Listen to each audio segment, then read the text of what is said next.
Welcome back. This is Spiritual Actualization.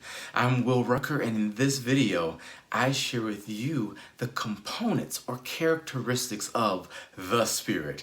Yes, the Spirit with a capital T, capital S. So stay tuned. I've got my green tea. Let's get into this.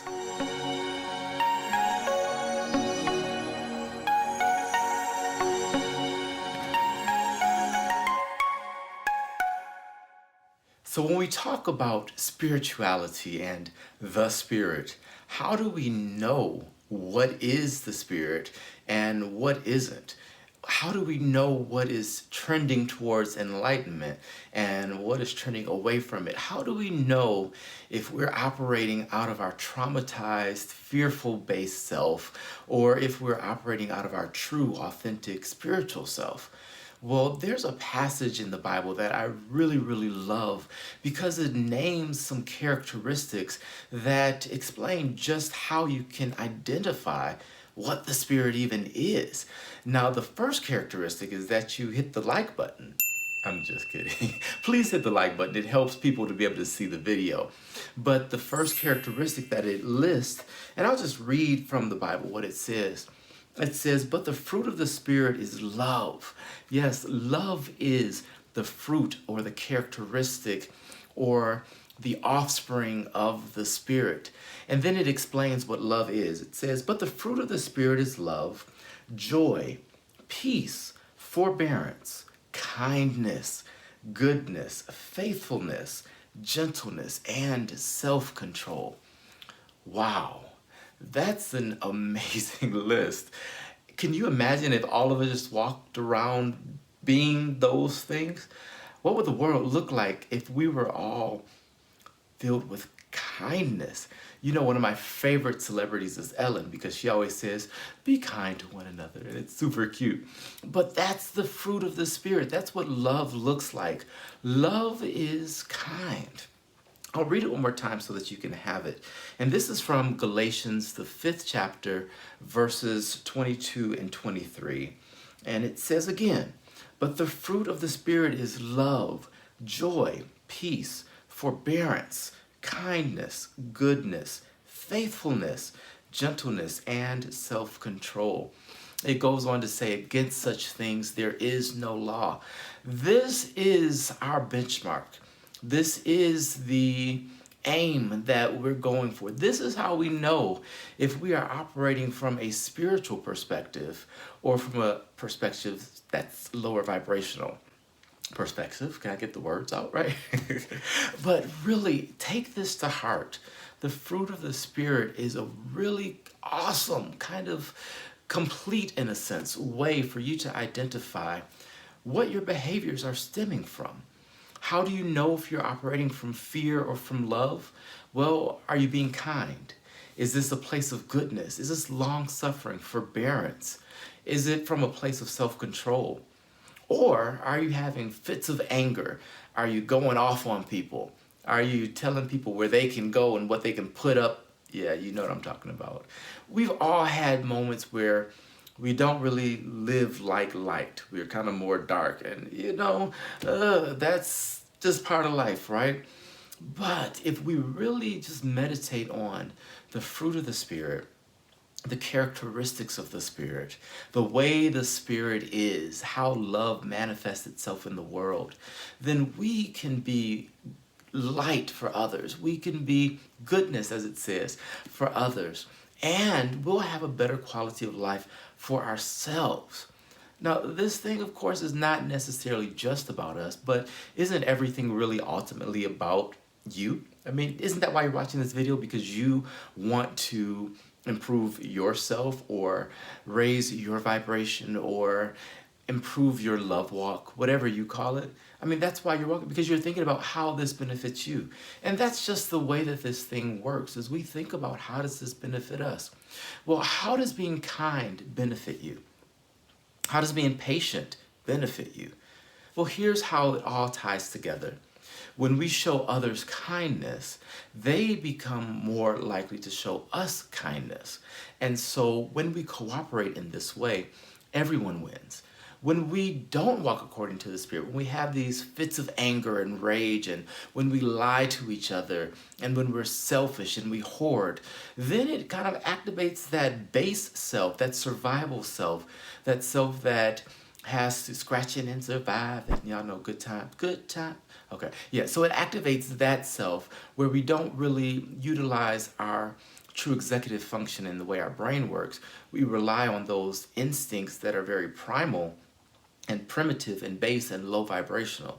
And those instincts are just kill or be killed. And in fact, this same book, the Bible, talks about he who lives by the sword shall die by the sword. And that's not just an observation, that's a warning. If you live by being vindictive, I love Medea. If you've ever seen Medea, she's this old woman played by a man, Tyler Perry. But she's like, I'm going to get the guy before the guy gets me. You know, so it's really funny. But she's always on the offense. And so she gets herself in a lot of trouble. And we do the same thing when we choose not to be kind to others, but when we try to manipulate or get ahead in life, so to speak, we ultimately cause others to experience trauma, and then they put up their armor and their guard, and they can't be their true self because they've been traumatized by you. And it can be even small things, like you saw that person about to take the parking spot, but you just had to get the close one. Not that walking would do your body any good, because you know you're in perfect physical health with your six pack and all of that, right? No, you could use the walk. So why are you rushing to get that spot and taking it from somebody else? Now, I'm not saying you shouldn't expect to get a great spot at the store or wherever you are, the mall, at church if you go. You know, you should expect to have great things happen for you. And you should also see how you can make great things happen for others. Now, this is also borne out in another passage, and I'm not going to read the entire Bible to you today, but I think it's important to see how the Bible describes the outworking of the Spirit in people's lives.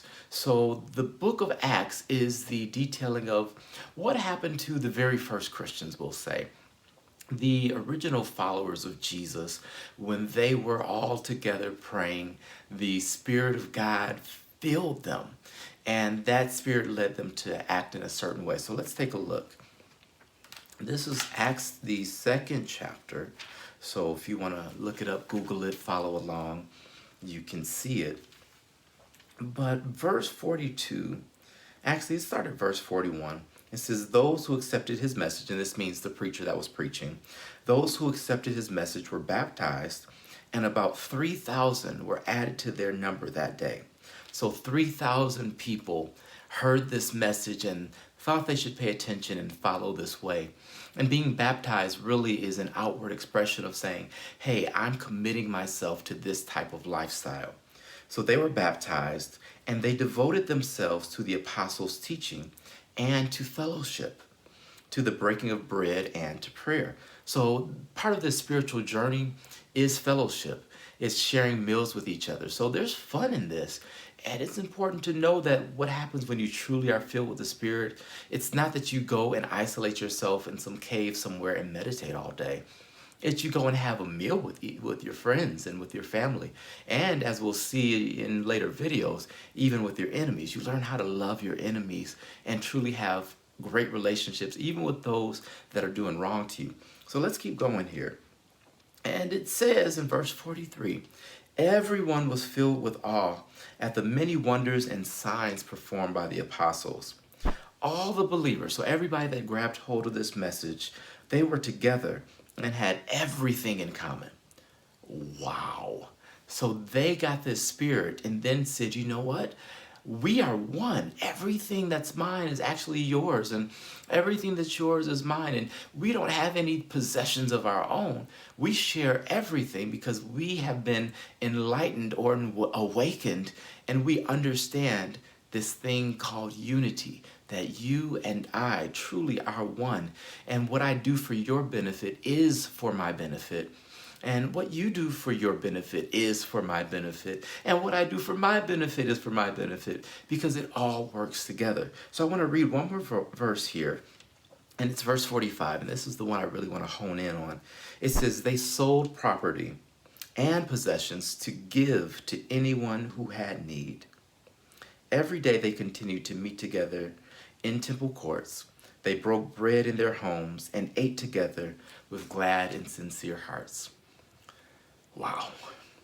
I mean, when you are walking in the Spirit, when you are living the way the Spirit actually lives, you break bread with each other, but you don't hold on to your possessions as if they're yours. You don't see a brother or sister in need and say, oh, well, too bad for them, I got mine. I, I know what this sounds like, and I'm not going to say that because I'll get censored, but it is what you're thinking. And this is how the Spirit operates. Because again, remember the fruit of the Spirit or the characteristics: goodness, kindness, all of this stems from that. Forbearance. So meaning not just that I'm going to put up with you, but I'm going to put up with suffering joyfully. Like when you think about forbearance, if you ever had a student loan, if you're like me and you got some student loan debt, you know how beneficial forbearance is, especially around Christmas time when you ain't got no money to spend it. Yeah, no, we all budget better than that, don't we? I know we do. But forbearance means there's this debt that's out there, but you're not going to be responsible for it. Like it's just on hold or on pause. In reality, with the Spirit, it's not just on hold or on pause. It's actually completely dismissed. Like it's not even brought into the picture. My relationship with you doesn't take into account any of these debts or wrongs or offenses. It's just like, hey, we've got a great relationship. Love operates this way. Love is joyful. Love is peace. It's gentle. It doesn't seek its own way. It doesn't keep a record of wrong. Like this love thing is big. And if we actually lived this way, imagine how our world would be. A better place for you and me, as Michael Jackson said. Y'all know the song Heal the World? Heal the world, make it a better place. This ain't a singing video. Y'all ain't gonna get no singing from me for free. So, but think about that song. Make the world a better place for you and for me. When you make the world better for others, you do make it better for yourself. And when you live based on the fruit of the Spirit, wow, the world is just a better place overall. I mean, think about war. Would there be war if we were patient with each other?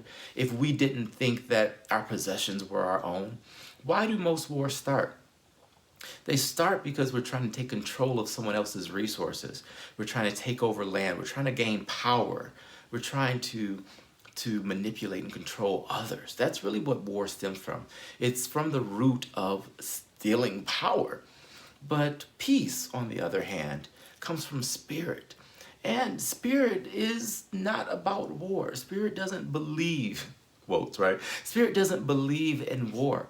Spirit believes in peace. In fact, one of the things I love that Jesus said in one of his most famous sermons is, blessed are the peacemakers. So if you want to be blessed, make peace. And of course, this isn't about war and peace, but it is, because why would we fight each other when we could be good to each other, when we could share? I mean, how would you feel if someone just shared everything they had with you? Wouldn't that make you feel special? Wouldn't you feel like, wow, things are a little bit easier? Where do you think stealing comes from? From people that are in a sense of lack. They have a place, they have a legitimate need in a lot of cases.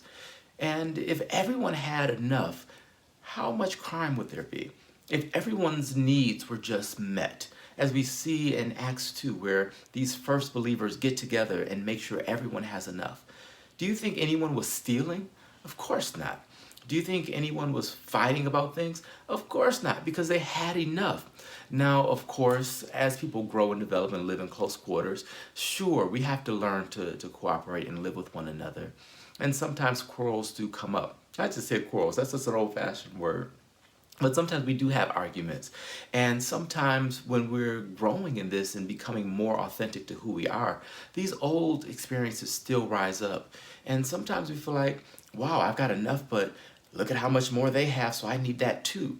So jealousy can come up, but that's not Spirit. Jealousy isn't of the Spirit. Comparison isn't of the Spirit. But love is. Being faithful is. Being gentle, that's a big one. People think gentleness is like feminine and, oh, you so soft. You just let people walk over you. No, you have to be strong to be gentle. That comes from a place of strength. Meekness, humility comes from the well of esteem. If you truly know who you are, your own worth, then it's actually just natural to be gentle, to be generous, to be meek, to be humble, to be all those things. It's just natural when you really, really know who you are. So I think I've shared enough for today on these characteristics of the Spirit. I hope you got a lot of value out of this video. So I want you to leave me a comment. Tell me what you thought. Tell me if you have some other characteristics of the Spirit you think I should include next time. Or some things that maybe are on the list and you're like, nah, that's old fashioned. You just stuck in the Bible days. Let me know what you think. I really appreciate your comments. Please share this video. That would really be helpful. Like it, comment, and if you aren't subscribed already, make sure you subscribe because you don't want to miss future videos. Yes, we have a lot more coming. Great teaching is on the way, so you want to be a part of it. As I always say, you are not just a drop in the ocean. No, you're not just a drop of it. You are the entire ocean in a drop. Another way we could say that is you're not just a spark of divine. You are like divine in a spark. So own that, live with that, and let that give you some comfort and some security knowing that, yeah, you're worthy and you are enough just as you are. Know that I love you. And I thank you so much for listening. I'll see you in the next video.